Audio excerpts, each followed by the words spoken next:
musidɓe assalamu aleykum aleyko no woni ɗi ko Fatou Diandiane kala yiɗen aɗa yettugol mo kadi ala ko addi ko weltanto men najja fota no holliri émission alhamdulillah rabbil alamina hay ko Allah woni ko fewno ɓe ɓurani ɗum ɓe waɗi ko duwa wadde kon ɓay on tini si tawi woni makko bano e nder galle hay si tawi woni ɓe heeɓi sokola ka galle toon hiɓe haali kettugol ara ɓeɗe weltata ɓe wentude Allah yo Allah yoɓɓo no moƴƴiri men e mara jonti maɓɓe Fatou ɗe jaam a nawnaali awa wawi ɗum ñaade gondini awa gonani gondina awa ɗay jaam lay jam awa moƴƴinama be jam lamta wontude wota bakka noon amin ɗay jaam awa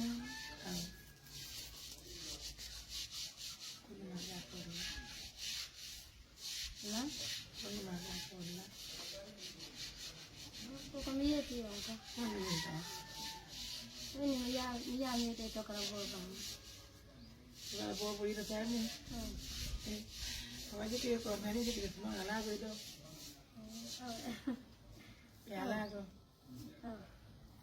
anani ɓayɓe nani ɗo ena jogi jalaba nen ɓe nani hajogi to jalaba koɓe jalaba ka men ɗo naɗo ɓe jogi no ko be wonbe to kala go bam sukara go ko noon kadi kadi so jalaba ɓe nete kono ɓe amérique nani kala ɓe alaɗo hayla humpaɓe abbin hollanaɗo ko foto ko yiyatana yato kala bomma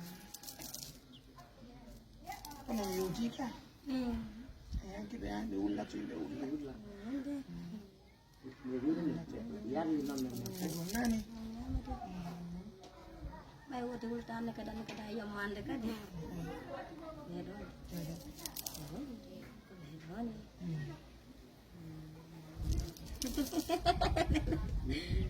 ay wala mo kana be naw ya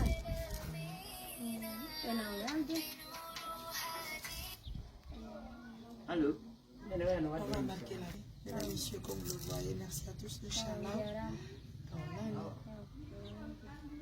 mi hala ne ko ndo yaade to ka non tan ko ni ko yaade Dakar avant yaade Dakar jona jeeyi on ara yan Dakar fotte donc je vais envoyer Fatou en tout cas Dakar après vous inchallah juste après que dès que je récupère les papiers pour que je puisse faire le passeport de Fatou inchallah je vais me battre inchallah et que tu vas venir jusqu'à parce qu'elle rêve de voir l'homonyme de son enfant et que tu vas se déplacer pour venir soit en Côte d'Ivoire ou bien à Dakar.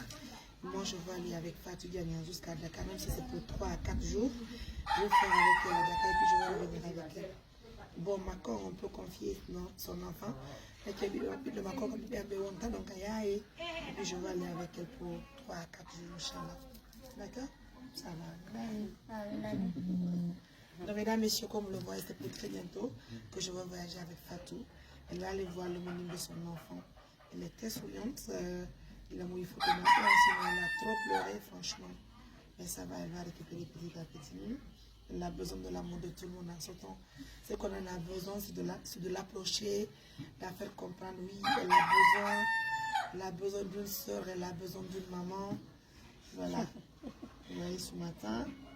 Ça va aller, Inch'Allah. Alors, quand vous barki nani, ça va aller, nani. Je vais aller avec Fatou pour très bientôt à Dakar ou bien en Côte d'Ivoire, Inch'Allah. Il y a Dakar. Il y a tout le monde. Il y a Dakar. Allez, les amours. Bye.